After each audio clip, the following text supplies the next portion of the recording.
qué usas tu energía? En Ecopetrol usamos nuestra energía para acelerar la transición energética. Por eso utilizaremos el hidrógeno verde para tener más recursos limpios y renovables. Somos energía que transforma a Colombia. Ecopetrol. Bueno, hoy en Charlas 914 tenemos una invitada súper especial, una maestra de maestras, Ángela María Robledo. Ángela María Robledo es psicóloga bogotana, tiene un magíster también en políticas públicas, si mal no estoy, javeriana, de toda la vida fue decana, congresista, candidata a la vicepresidencia de una campaña extraordinaria de la que vamos a hablar ahora, pero sobre todo ha sido feminista, ha sido escritora, ha sido maestra de una lección que tal vez sea de las más importantes, pero también de las más difíciles en un país como el nuestro y en la batalla cultural que hay que dar en este tiempo alrededor de la ética en la política. Ángela María, muchas gracias por estar aquí con nosotros en Charlas 914. No, gracias a ti, Jairo, gracias por tus palabras. Y gracias al Tercer Canal por invitarme a este espacio para conversar un poco. recordar es volver a pasar por el corazón. Bueno, vamos a volver historias, biografías de esta vida ya larga. Vamos a volver a pasar. Tú naces en Bogotá, pero creces en Manizales. No, yo nazco en Manizales. ¿Naces en Manizales? Yo nazco en Manizales. ¿Creces en Bogotá o allá creciste? ¿Cómo fue? No, ¿Cómo es esa historia? Yo nací en Manizales, en una familia manizaleña, de origen, por donde tú nos toques, de lo que era el Gran Antioquia y luego el Gran Caldas, que después se divide. A mí me toca, muy chiquita, digamos, la fragmentación de esa mariposa que era hermosa del departamento de Caldas. Yo vivo allá mi infancia y mi adolescencia, y me vengo a Bogotá. Tan pronto termino mi formación y mi bachillerato y me vengo a estudiar psicología a Bogotá, porque esa carrera no existía en Manizales en esa época. Entonces me vine para acá y, pues bueno, como dicen por ahí, uno también es de donde son sus hijos, y aquí también empiezo a hacer una práctica, digamos, de enraizamiento. Y por supuesto que también por mi trabajo en Bogotá, cuando acompañé a Antanas Mocus en su alcaldía y cuando hice tantos años como maestra, como profesora, como decana en Bogotá, también empiezo a sentirme muy identificada y quiero mucho esta ciudad, a Bogotá. ¿Te vuelves bogotana por adopción como la mayoría de nosotros? Creo que sí, así es. Quería preguntarte, de esos primeros años en Manizales, ¿qué recuerdas de la Manizales de ese tiempo? ¿Cómo era esa Manizales? ¿Cómo era el ambiente de tu colegio? ¿Cómo era la relación con tus padres? Digamos un poco cuáles son los ingredientes de los que sientes que estás hecha por esos primeros años. Sí. Como dice Bell Hooks, hay una base fundamental que es donde tú te paras. Y esa base fundamental es tu familia o tu familia amplia, extensa en mi caso, amorosa. Yo crezco en una familia donde mi madre cantaba de manera hermosísima, le gustaba la política, salía por las noches a su coral a cantar, y mi padre llegaba después de encontrarse con sus amigos en un pequeño café que se llamaba La Cigarra, de haber hecho su tertulia. Manuelito llegaba a la casa a cuidarnos. Yo digo que yo soy hija de una madre muy libre, muy autónoma, casi una familia típica en Manizales, porque mi padre era un cuidador que llegaba temprano a la casa. Éramos 5 hijos, 3 hermanas, 2 hermanos. Y mi madre salía por la noche o a hacer política, porque amaba la política, o a hacer o a cantar. Y nazco en ese hogar un poco atípico con respecto a otras familias en Manizales, pero al mismo tiempo soy hija y hago parte de familias muy grandes. Por el lado de mi papá eran 10 hermanos y hermanas, y por el lado de mi mamá también. Entonces crecí en el patio de la abuela, con muchos de mis primos y mis primas, Jairo, con cosas que en mi época, tú eres mucho más joven, pero nos tocaba, que era el cine que se hacía en casa, que se ponía una sábana y la caja. Tenía un primo que se llamaba Jaime Hernán, que era totalmente acucioso. Nos gustaba la literatura, teníamos juegos infantiles, de terror, La casa de mi abuela era gigantesca, tenía un solar, como decimos en Manizales atrás, y uno jugaba en esos espacios. Y allí también hice mi socialización sin mucha conciencia de la individualidad ni del egoísmo. Todo se compartía en ese patio de la abuela.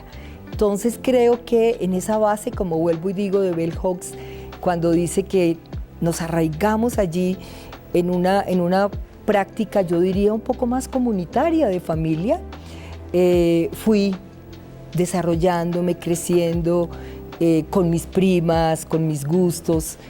Siempre, desde muy pequeña, me gustaba leer. O sea, siempre había una niña que me habita todavía, curiosa, a veces se retraía, silenciosa, que le gustaba mucho leer y que le encantaba sentarse a hablar con mi abuela, que fue maestra de normal en Manizales. Y entonces mi abuela escribía. Era una mujer muy bella, un poco silenciosa y tímida, Soledad se llamaba, y a mí me gustaba mucho escuchar las historias de la abuela. ¿Cómo eran las historias de la abuela? Bueno, mi abuela también a su vez venía de una familia gigantesca. José María Restrepo Maya llega de Antioquia a Manizales a ser un maestro, a abrir escuelas públicas. Mi abuelo, mi tatarabuelo ya, fue un hombre que también se educó, dicen que era un hombre universal, que hablaba francés, inglés, que tenía una relación, era extraño, porque eran Manizales y desde ahí tenía una visión del mundo, y entonces yo le escuchaba a mi abuela cómo eran las historias de a su vez su abuelo, José María Restrepo Maya, que tenía una familia gigantesca. Yo he venido, como a mí me gusta hacer un poco ese trabajo terapéutico y escribo tanto, yo quise entender un poco quién es José María Restrepo Maya, y José María Restrepo Maya tiene su historia hoy en Google. Tú lo encuentras ahí, porque después, cuando me encuentro con el viejo Federici aquí, yo encuentro muchas afinidades entre ese maestro, que era José María Restrepo Maya, a quien visitaban sus alumnos en su casa cuando ya estaba muy viejo, y el maestro Federici, a quien yo conocí en su casa. Entonces son como esos referentes, el uno, una historia de ser maestro o maestra contada a través de mi abuela y de ella en su tatarabuelo, y luego una figura encarnada, amorosísima, como la de Carlo Federici. Me parece como muy bello, porque digamos como que la primera referencia pedagógica va a ser tu abuela, ¿cierto? Hacia digamos, como hacia la educación, porque tu vida, inclusive tu vida política, siempre ha estado entroncada por una vida política, pero atravesada por una necesidad de hacer pedagogía, y eso obviamente le imprime una dinámica muy distinta a la política. Ahorita vamos a hablar de eso. Quería preguntarte, además de la abuela, por algún maestro o maestra en esos primeros años que te haya incidido. Yo hice mi colegio, mi primaria, en el Colegio Montessori. Pues, a propósito de que ahora no he visto la película, pero salió la película que hay una película bellísima sobre María Montessori, con dos maestras, Anita y Maruja. Se habían formado en Francia con María Montessori, y ellas llegaron a Manizales y montaron un pequeño colegio mixto con la pedagogía de María Montessori. Entonces yo me formé ahí y estuve 5 años allí en el colegio. Entonces uno empieza a devolverse, como digo, cuando yo tengo un poco la práctica de devolverme un poco sobre la historia, porque nada es casual, Jairo. Ahí tu vida se va configurando con esas relaciones, con estos recuerdos, con estas historias, y recuerdo perfectamente a Anita y Maruja. Y entonces recuerdo que en los primeros años había todo un trabajo de formación manual, pero estábamos niños y niñas, y ese par de mujeres ya mayores fueron mis primeras maestras en Manizales, en ese colegio mixto, donde salíamos al recreo y estaban los chicos y estábamos nosotras, con uniforme de bata, con unos delantales blancos almidonados, era todo muy bello. Y también con esa práctica digamos, del método Montessori, que era como todo el tema de conectar el mundo de la pinza, ¿cierto? Que era el mundo de la manualidad, pero también el del desarrollo cognitivo, con la literatura, con los cuentos.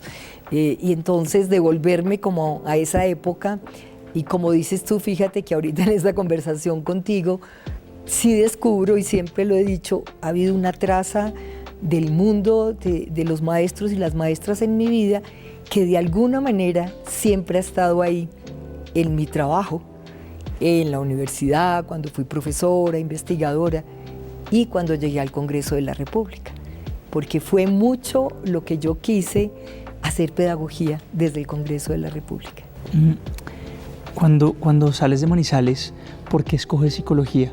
Que fue como es el momento vocacional o la motivación que te llevó a estudiar psicología. Sí, yo salí de ahí del Montessori y me fui a colegio de monjas y terminé el colegio del Sagrado Corazón, y ahí conocí a otra mujer, a una monja que era maravillosa, era peruana, eran las monjas del Sagrado Corazón, y esta mujer nos puso a hacer un trabajo sobre la evolución. Era la profesora de filosofía. Y por esa vía yo empecé. La profesora monja del Sagrado Corazón. La monja del Sagrado Corazón, filosofía, y hablaba de Darwin, y hablaba de la evolución, y hablaba de todo esto. Y entonces yo empecé a hacer ese trabajo y empecé como a maravillarme de lo que significaba como ser humano, ¿cierto? De dónde veníamos, cómo había una parte animal fuerte en nosotros, pero al mismo tiempo como la cultura, como la educación, como el amor nos ayudaba, como dice Castoriadis, a domesticar ese monstruo que tenemos por dentro. Entonces, a mí se me volvió lo humano un profundo misterio. Y entonces dije, no, o filosofía o psicología, eran como las dos preguntas que tenía, y finalmente me fui por una pregunta más, yo creo que al principio pensaba más individual, pero en el fondo cuando tú entras y trabajas y encuentras la dimensión relacional de lo humano, pues empecé a entender que también ahí había una dimensión, una constelación de relaciones para tratar de desentrañar este profundo misterio humano, como dice Thomas Mann, ¿cierto? En José y sus hermanos, ¿no? Somos un profundo misterio. Y entonces la pregunta era, ¿qué tanto podemos adentrarnos en ese misterio de lo humano? O sea, la psicología era una forma de intentar desentrañar el misterio. Tú dijiste, este es el lugar donde puedo, por lo menos, adentrarme porque un poco la psicología es, creo yo, la respuesta de, bueno, el misterio está aquí, ¿cierto? Sí, el misterio está ahí y está en tu corazón, y descubres también que en tu cuerpo, ¿no? En todas estas, digamos, evoluciones de las teorías psicológicas, por ejemplo, Foucault dice, la psique es tu cuerpo, ahí está. En tus gestos, en la forma como habitas los espacios. Entonces sí, a diferencia de muchas de mis compañeras que entraban quizá como a resolver sus problemas familiares con preguntas más individuales, también seguramente las tenía porque quería saber quién era esa niña que había crecido, pero sí fue más como por ese tema del misterio que siempre me ha parecido una duda filosófica y existencial, sí, para intentar resolver. Y la Javeriana, bueno, la Javeriana es una gran casa de estudios, además sí, viviste buena parte de tu vida, no solamente académica, sino profesional en la Javeriana, pero ¿crees que fue en la época del pregrado, por lo menos, un espacio que te permitió ayudar a responder esa pregunta inicial, o cómo fue el descubrimiento? Sí, es una muy buena escuela de psicología y de las corrientes de psicología, porque la psicología es, bueno, como también existe en la filosofía, pero en psicología las corrientes, el conductismo, las tendencias cognitivas, la psicología, digamos, más social, el psicoanálisis, todo el tema de la psicología clínica, todas las teorías del mundo, de la psicología organizacional, que en su momento era la psicología industrial, estaban muy marcadas en la universidad. Sin embargo, yo hubiera querido entrar a la Nacional, pero pues quizá todavía en eso pesó mi familia, mi ciudad pequeña, y la Nacional quizá me parecía muy grande y a mi familia también. Pero en la universidad conocí a una mujer hermosísima que es Pilar Hunda, que es mi gran amiga ahora, que es una gran pedagoga, es una maestra de la pedagógica de hace mucho tiempo, una de las líderes del movimiento pedagógico y de la expedición pedagógica. Y con Pili nos íbamos a la Nacional, Jairo, a tu universidad. Nos íbamos porque nos encantaba ir a la biblioteca. En esa época la biblioteca de la Javeriana era muy pequeña. Nos íbamos a la Nacional, lo dejaban a uno entrar, no exigían nada, y todos los libros estaban dispuestos en anaqueles. Entonces tú llegabas y sacabas y te sentabas. Eso para nosotros era maravilloso. Y entonces esa fue también como poco a poco ir entendiendo la dinámica. Yo amo la Universidad Nacional, yo amo la Universidad Nacional, y cuando estuve en el Congreso y me tocó contigo, sí que defendí la Universidad Nacional, y fue como ese intercambio como para irse abriendo de una universidad que en su época sí era muy cerrada, la Javeriana. Hoy las universidades privadas son mucho más abiertas, tienen una dimensión de trabajo público, diría yo, pero en esa época no. Pero ese contacto e ir allá a esa plaza y conocer a los estudiantes mechudos y interesantes allá, meternos y saber algo de cómo se hacía la escuela de psicología, que fue la primera escuela de psicología en Colombia, en la Universidad Nacional, fue muy interesante. Entonces siempre un poco mi estilo ha sido llegar a un lugar e ir como abriendo y corriendo fronteras, que creo que es parte de lo que a uno le va dando el feminismo, primero muy intuitivo y después un feminismo más conceptual y más activista. Antes de llegar a esa etapa quería preguntarte por un encuentro que sé que fue importante para ti en tu vida, no solo académica, sino también para resolver esa pregunta simbólica y filosófica sobre el mundo, sobre la educación, sobre la pedagogía, que fue el encuentro con el profesor, con el maestro Carlo Federici, que además fue maestro también de Antanas Mockus.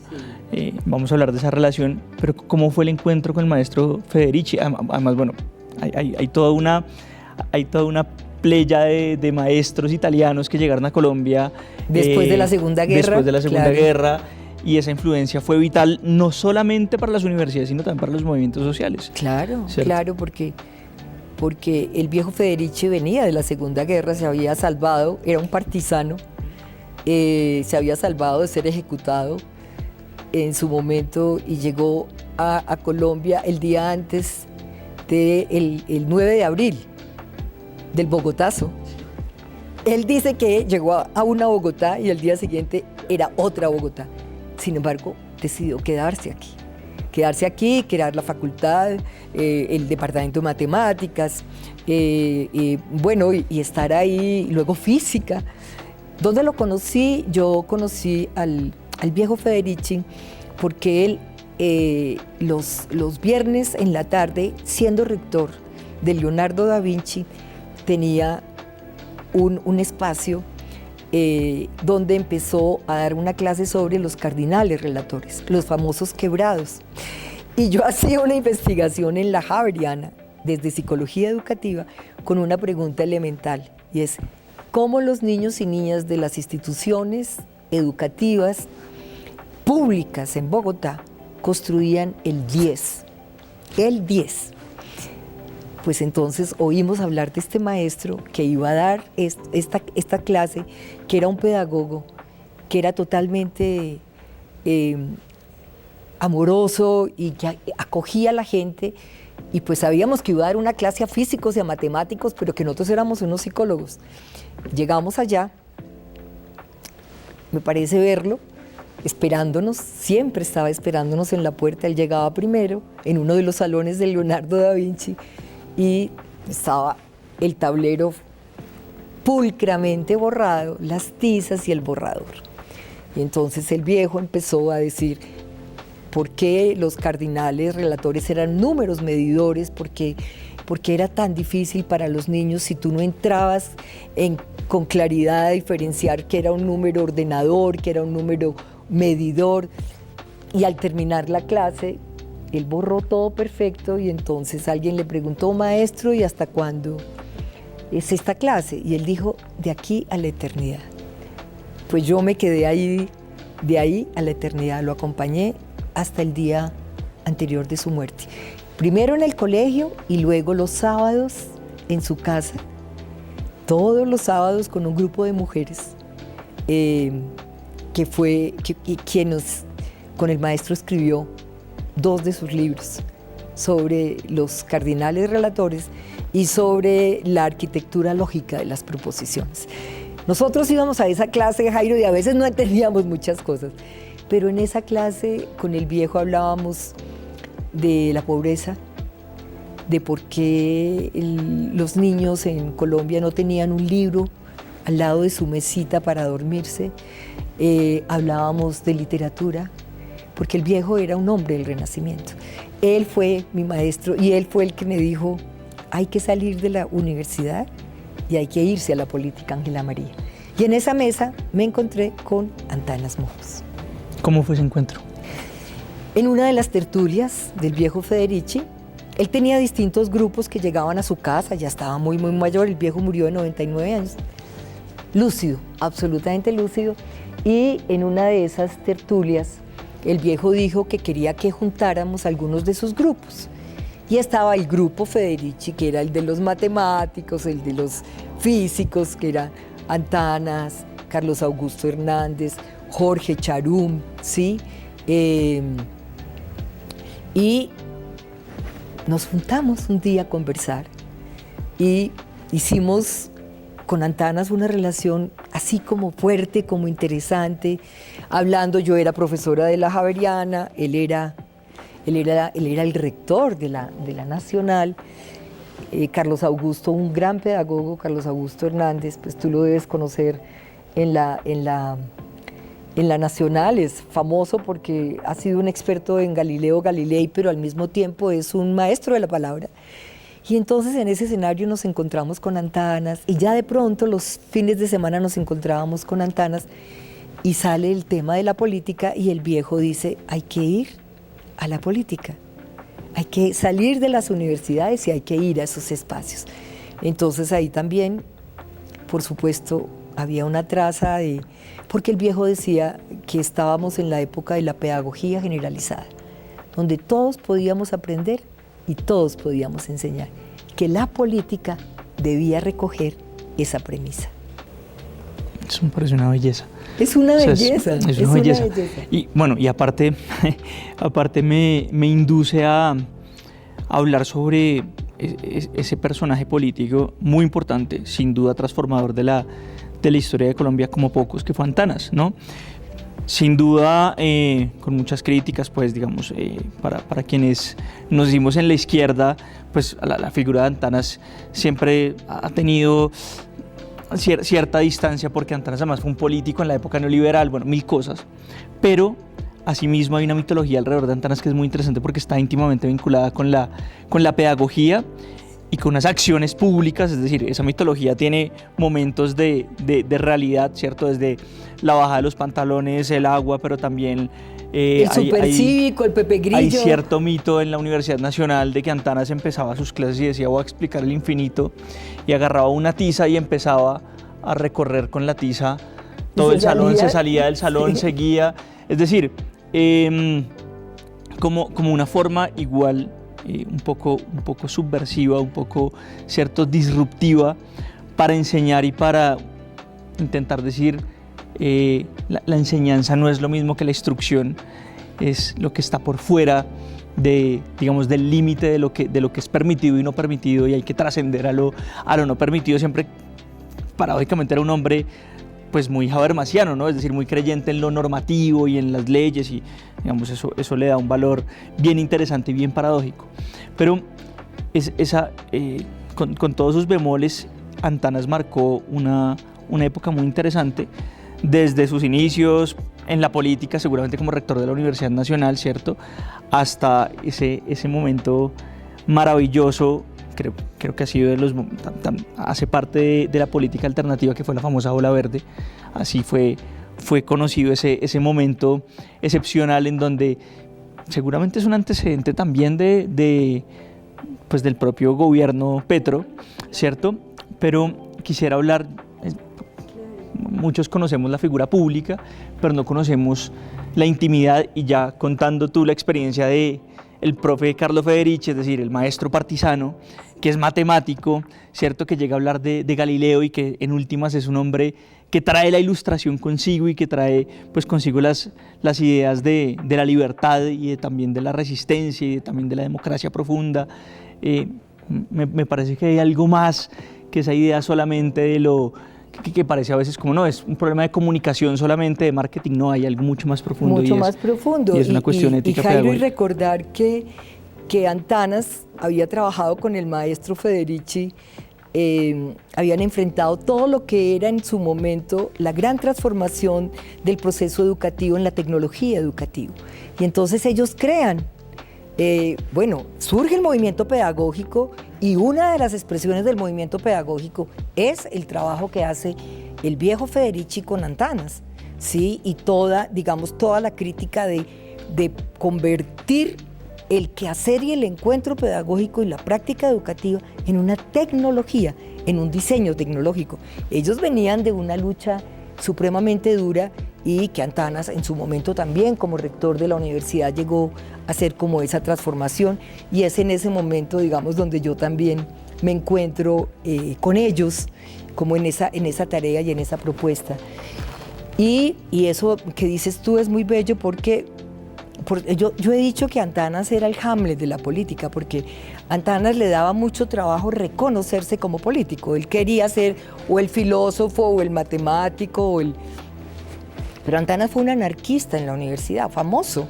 Carlos Augusto Hernández me contaba que Antanas tenía un periódico que se llamaba Escupa en el Balde, y era un anarquista en la universidad. Y Antanas dice que él se encuentra con el maestro Federici, y el maestro le permite que la pedagogía sea un espacio creativo para expresar su rebeldía y su rabia y su molestia. Y entonces ese es el Antanas, digamos, con el que yo realmente me encuentro, trabajo, hago campaña, me voy y hago con él como directora del DAPS, en su momento hoy Secretaría de Integración, una tarea muy bella, desde todas las condiciones de sujetos excluidos en Bogotá. Me tocaba a mí con mi equipo y con todo lo que era ese DAPS en la ciudad, echar mano de lo que dices tú, del arte, de mejorar las condiciones materiales de la gente, de aprender de ese gobernante pedagogo que es Antanas. Y creo que sí, a veces Antanas era muy, digamos, muy de izquierda para la derecha y muy de derecha para la izquierda. Siempre desde la izquierda se le miró con mucha sospecha, creo yo, porque también tenía esa línea de lo que tú dices, como filósofo también, de influencia alemana de alguna manera, aun cuando él se había formado en Colombia y en Francia, pero también de ese tema de la ley, del cumplimiento de la ley, del no atajismo. Pero creo que hay de alguna manera muy interesante, como Antanas lo resuelve, que es con esta tríada de ley, moral y cultura, que es que, sabiendo que hay contradicciones en los comportamientos, en qué organiza nuestro comportamiento, creo que hay una muy buena síntesis de lo que Antanas pudo hacer. Pero si alguien me pregunta a mí por Antanas, ¿qué dejó y qué quedó? Yo creo que Antanas es un artista en la política, incomprendido como los artistas, pero que, como dices tú, le dejó a esta ciudad muchos legados. Y en términos de si era neoliberal o no, pues Antanas se la jugó porque Bogotá tuviera una educación pública fuerte, una salud también. Hubo los primeros esfuerzos de atención primaria en salud en su gobierno, la cultura ocupó un lugar central, absolutamente central, y la práctica de gobierno articulada, que fue muy moderna en su momento. No trabajábamos por sectores, eran propuestas, propósitos y metas a las cuales concurríamos desde las distintas secretarías y direcciones para aportarle a la ciudad en ese Bogotá para vivir todos del mismo lado, con la cinta de Moebius como el símbolo para la ciudad. Sí, tremendo. Tremendo, O sea, tremendo. Hace mucho no vemos esa profundidad en la comunicación política de gobierno Y te digo una cosa, entre Antanas y Petro, cuando yo me fui en el 2018 a la campaña, con Petro la gente me decía, Ángela María, pero ¿cómo? Si usted trabajó con Antanas, son personajes muy parecidos, son estudiosos, son innovadores, tienen un don de la palabra impresionante y tienen capacidad de hacer de la política, creo yo, una dimensión también artística, con todo lo polémico que es Petro. Petro en una tarima es un gran pedagogo y es un artista de la política. ¿En qué usas tu energía? En Ecopetrol usamos nuestra energía para impulsar la transición energética. Producimos hidrógeno para hacer gasolina y diésel más limpios. Somos energía que transforma a Colombia. Ecopetrol. No sé si estoy hilando muy fino, pero me parece que hay una regularidad, o sea, un elemento parecido, que es que efectivamente ambos son elementos pues, que irrumpen en la política colombiana, sobre todo frente a la política tradicional. Ninguno de los dos es un político tradicional, pero tal vez también hay un elemento diferenciador que me parece interesante. A veces uno quisiera ver un poquito más de mocusianismo en Petro, ¿cierto? Y claro, pues a uno le hubiera gustado, aunque no era su tiempo, ver algo más de progresismo en Antanas, ¿sí? Pero me parece interesante, digamos, ahorita poniendo en diálogo, por ejemplo, estos locos que se ganan el Nobel de Economía, ¿cierto? Robinson, Acemoglu, que tienen esta tesis alrededor de las instituciones, que un poco tiene mucho que ver con la obra de Antanas ya en Bogotá, claro, a través de la cultura ciudadana y demás, pero siempre alrededor del normativo. Cumplir las normas no es solo un problema de Estado y no solamente es obligación de la estructura, sino que es una producción de ciudadanía, porque allí también en la interacción Estado-ciudadanía pues es donde realmente construimos nación, y o sea, ese tema me parece como muy bonito. ¿Habrá legado de Antanas o habrá legado mocusiano como en el futuro de la izquierda? ¿Crees que esa reflexión es todavía pertinente para pensar de forma alternativa, de forma democrática, de forma progresista el país? Pues mira que me parece muy interesante eso que dices tú, y es que son dos figuras muy disruptivas, ¿cierto? Creativas en la propuesta. Tienen algo que es complejo para el mundo de la política, y es que son un poco solitarios en el fondo. Los dos, tanto Antanas como Petro, así tengan la capacidad de conectarse desde sus propuestas, desde sus apuestas, de tener, yo creo, como la capacidad de entender la complejidad de lo humano. Creo que los dos lo comparten. Y fíjate que en la campaña del 2018, con todas las dificultades y reticencias, pero después de mucho pensarlo, Antanas nos apoyó en su momento y salió con nosotros, salió conmigo en Boyacá a hacer un recorrido que yo creo que Antanas no había hecho nunca, con un sombrero medio campesino, llegando a muchos lugares. Eso fue muy bello, porque Antanas siempre le reconoció a Petro como su deseo por el saber y su capacidad de conectarse con la gente. Y creo que de todas maneras Petro también ha admirado en Antanas lo genuino que es, lo genuino que ha sido, y que le aportó también a la política, que a veces que es tan pesada. Es que la política en la izquierda es muy pesada. Yo creo que a la política de la izquierda le falta a veces alegría, le falta un poco de esa dimensión, un poco de levedad del ser, algo así. No. Es demasiado tanática. Es demasiado, le falta un poco de erotismo, ¿cierto? En el sentido de ser juguetón. Entonces, son dos figuras que yo les tengo mucho cariño, mucha admiración, y que yo he aprendido de ellos dos en la tarea política. Creo que les falta, así lo digan, y no sé, una acción más colectiva para que sea más orgánica su propuesta, y dejen un poco, desalojen el tema del caudillismo. Entonces creo que ahí esa ha sido como la figura, es interesante. Yo tengo una foto en la que estoy en Manizales tomada de la mano de los dos, y creo que de alguna manera parte de lo que yo le aporté tanto a mi trabajo con Antanas, con mi trabajo con Petro, fue mi feminismo, mi rebeldía, pero también mi capacidad de hacer tareas colectivas y comunitarias. Bueno, la campaña de 2018 fue extraordinaria. Fuiste la candidata a la vicepresidencia y se logró simbólicamente posicionarme. Recuerdo mucho que María Fernanda Cabal decía algo, claro, pese a que uno puede estar en las antípodas como María Fernanda Cabal, yo decía, güey, en esto tiene razón. Decía, la agenda de esta elección la está poniendo es Petro. Decía, y era cierto. O sea, claro, la elección la gana Iván Duque, lo que se quiera, el momento del país era particularmente pues, complejo. Veníamos del plebiscito, veníamos de una muy tortuosa implementación de los acuerdos de La Habana,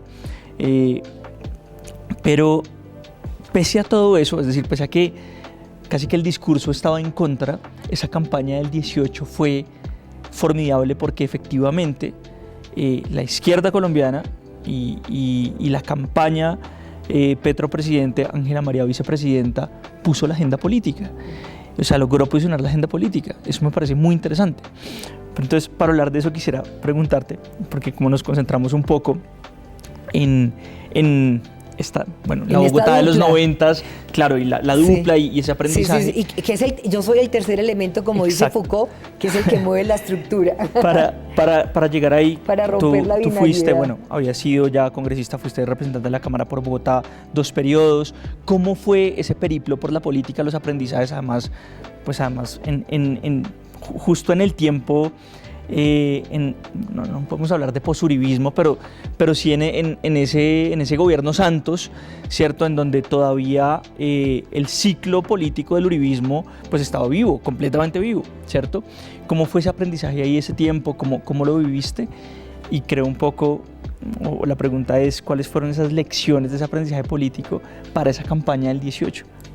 Bueno, sí, yo salgo de la decanatura y al otro día estoy en las calles haciendo campaña en el Partido Verde para la Cámara en Bogotá, y pues la verdad es que pues el primer aprendizaje es que había que hacer una inmersión en profundo en todo ese mundo normativo para entenderlo, para comprenderlo, para conocerlo, pero también para aprovecharse de ese lugar políticamente en términos de ser una mujer que viene de la academia y que llega a ese mundo de la política representativa, con una conciencia que ya tenía mucho más clara, y es que las feministas hacemos política desde casa, pero que en estos espacios de la democracia representativa hay que encontrar un lugar, hay que encontrar un espacio y un método de trabajo. Entonces, mi primer ejercicio fue tratar de entender qué era lo que había que estar allí y priorizar unos temas de acuerdo a una biografía. Si hay algo que caracteriza, creo yo, la vida de ciertas mujeres políticas, es que llevan a estos espacios su biografía. Entonces, mis luchas en Bogotá, en la alcaldía de Bogotá, mis luchas como académica, ¿cierto? Entonces, el tema de las mujeres, el tema de la paz, el tema de los derechos de los niños y las niñas, la educación. Siempre había sido, por supuesto, la defensa de lo público y de lo común. Y entonces, en ese mar de tareas, de propuestas, de populismo legislativo, había que escoger unos proyectos. Y en el Congreso, si uno aprende a moverse, están los espacios de las audiencias, están los espacios televisivos. Arrancaba el mundo de las redes, no con la fuerza de ahora, pero sí tú tenías que aprender a moverte en ese escenario. Y otra clave, Jairo, era que había que estudiar. Había que estudiar no solo los proyectos, sino los temas que había alrededor de esos proyectos.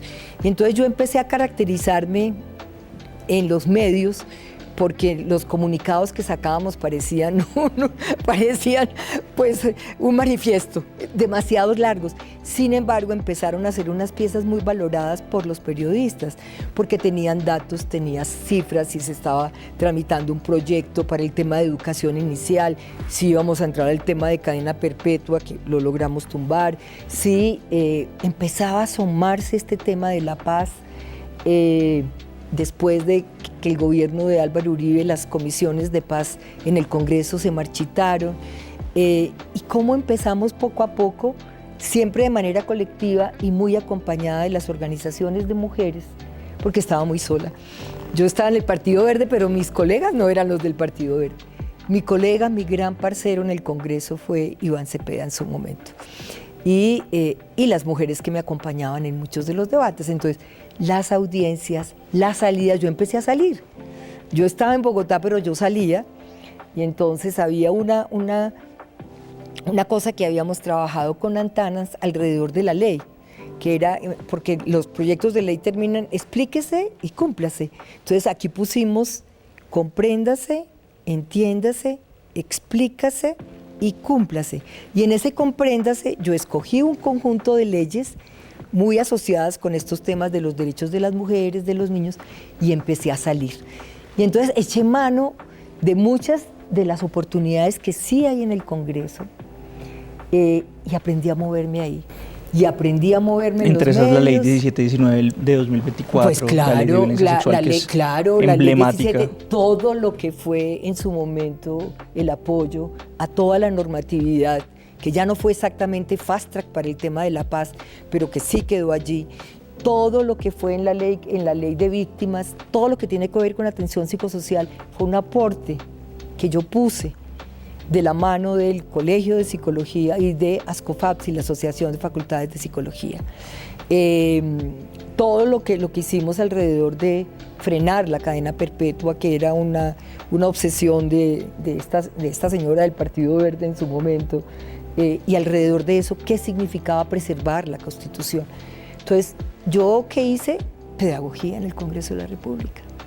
Y la gente decía que eso no iba a funcionar, pero me fui empezando a destacar y pues tengo que decirlo, yo fui siempre los 10 años que estuve en el Congreso, casi los 12, siempre estuve entre las mejores congresistas porque estudiaba, debatía, priorizaba y salía del Congreso y mantenía un contacto muy de la mano en muchos casos con los colectivos feministas.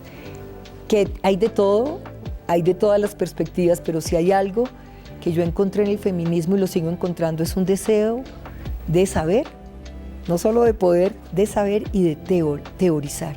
Entonces también me acompañé de esas prácticas. O sea, yo no he dejado de estudiar. Y además fuiste una acompañante de los movimientos sociales de ese tiempo, del movimiento campesino, del movimiento estudiantil. Estaba en todas las cumbres campesinas, la famosa cumbre campesina. A ti te conocí en la MANE, con nuestras famosas audiencias. Tumbamos la reforma a la educación absolutamente neoliberal de Santos. Santos fue neoliberal en todo. Santos hizo, digamos, silenció a los fusiles, pero el tema también de la implementación quedó debilitado absolutamente del proceso con las FARC comunes.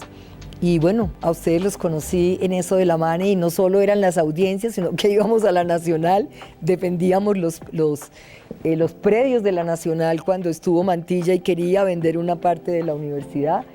Hoy parte de esos predios que defendimos ahí está la clínica de la Universidad Nacional, el otro día fui a conocerla. El hospital universitario. Y entonces era como una multiplicidad de tareas, o sea, porque yo creo que somos múltiples yo. Sí, en eso comparto lo que dice Proust. Y y eso es muy de la posmodernidad, nos paramos a veces como académica, a veces como activista, otras veces vehemente y rebelde. Y eso ha sido un poco en el Congreso un aprendizaje y algo que creo que es muy importante para las mujeres que quieren llegar allí, es que no hipotequen su libertad, no entreguen sus banderas antes de llegar al Congreso. Hay que buscar ser libre, hacer campañas en el tema electoral muy económicas, no quedar atado ni en contratos ni en compromisos hacer de la política una práctica abierta, como dice Giorgio Agamben. Te iba a preguntar por ese tema porque, bueno, tu libro Feminizar la política, ¿cierto? Tiene, es la construcción de toda una narrativa que ahora escuchándote, claro, parte de la abuela. Alguna vez recuerdo que nos enseñabas, nos decías que un acto feminista, por ejemplo, lo veía uno en las 1001 noches, porque era la mujer salvando su vida a través de la palabra, de las historias. De Cherezade. Pero bueno, además de todo eso, para no desviarnos, ahí hay toda una narrativa que concentra una perspectiva ética de lo que podría ser una política en democracia, una política pluralista, una política dialogante, una política transformadora. ¿Cómo, digamos, qué más se contiene dentro de esta idea de feminizar la política y cómo lo ves, sobre todo en este tiempo que es tan difícil, ¿no? O sea, bueno, creo que en estos días que estamos después del triunfo de Donald Trump, entonces tenemos esta pregunta de, bueno, ¿para dónde va el mundo? Y entonces estos referentes de la ética política uno los pone allí como, por lo menos sobre la mesa, y se pregunta, ¿qué herramientas nos pueden brindar para afrontar este tiempo difícil que estamos viviendo? Yo creo que en clave feminista, Jairo, se vienen, que de hecho se ha venido adelantando, pero se vienen temas de la micropolítica, de una política mucho más cotidiana. La cotidianidad también es una categoría, es un concepto y una práctica totalmente potente de las ciencias sociales, de las ciencias políticas. Creo que la resistencia, que es un poder fundamental, que no es un contrapoder como dice Foucault, sino es una forma de pararse, de ser en el mundo, es hoy una clave fundamental.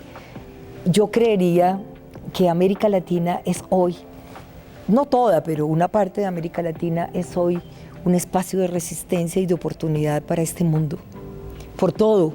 Yo estuve en la COP16 y yo decía, ¿qué es esta fuerza que hay aquí en esta zona verde? Estuve en la zona azul, pero estuve en la zona verde. Tú sentías una fuerza, yo volví a sentirla, digamos, la Cali, por donde tú pasabas había aulas, estaba la palabra. Eso fue un espacio de resistencia frente a lo que nos está pasando, frente a la...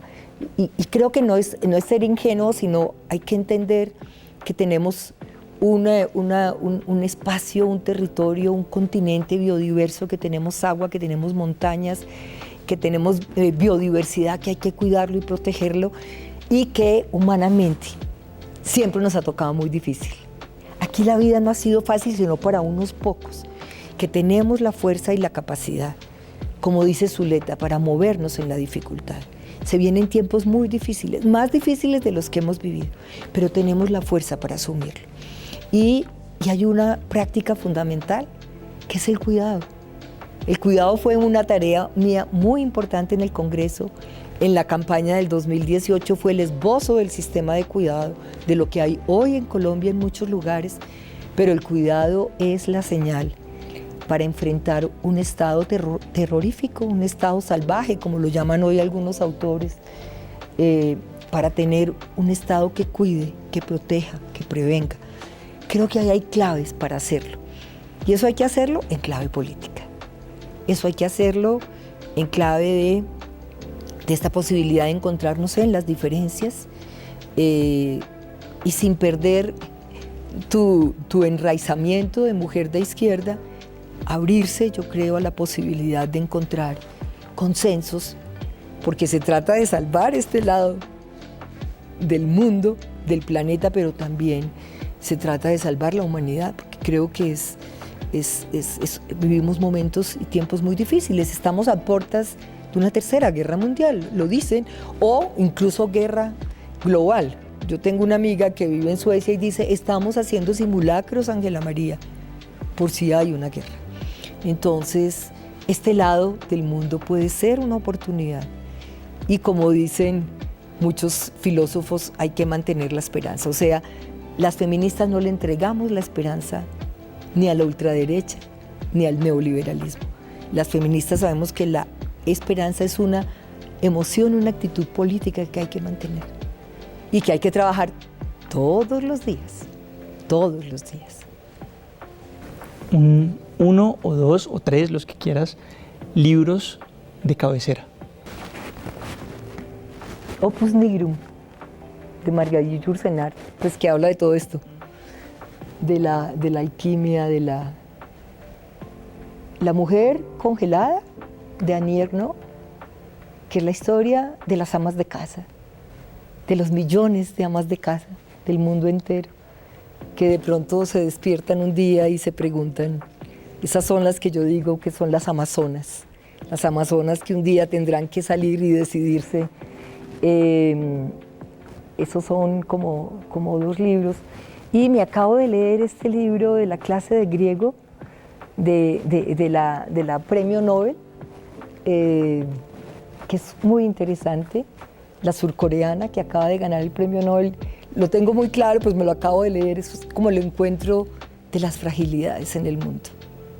Ella no puede hablar y él se está quedando ciego.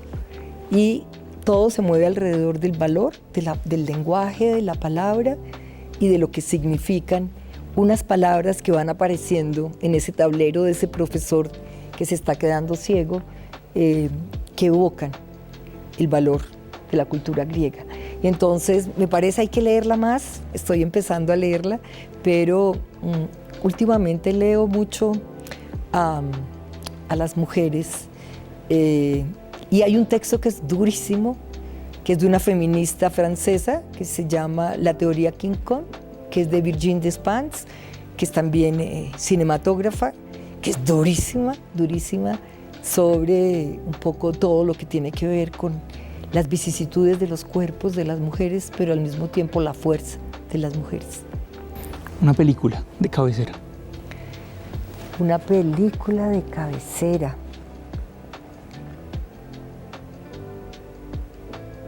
La estrategia del caracol, me encanta. Y Golpe de Estadio, me encantan las dos, me encantan.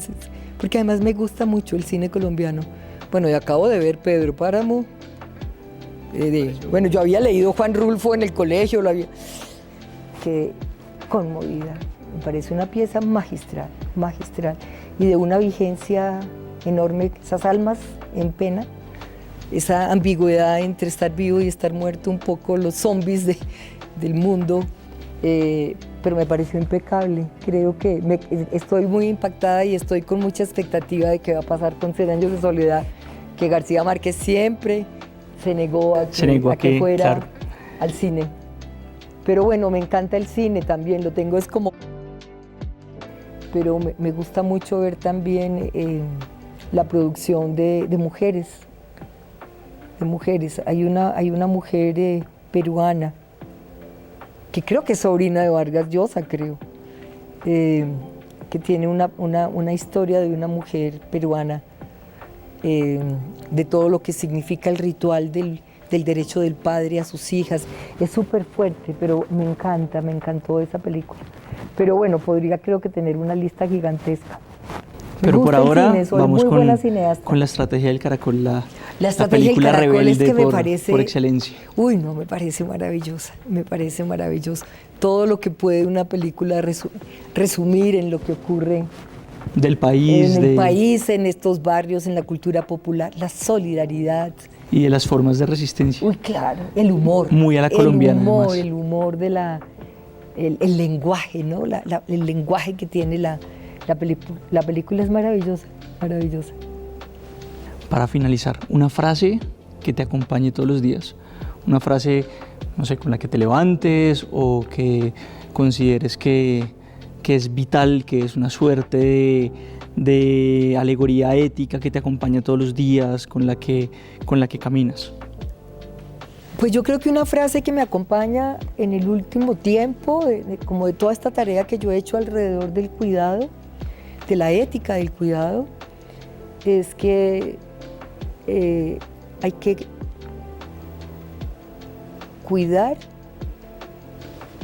cuidarnos y autocuidarnos. El autocuidarnos, el autocuidado, como nos recuerda Foucault, es el gobierno de nosotros mismos. Y entonces, y en ese autocuidado, escribir, el tener una habitación propia,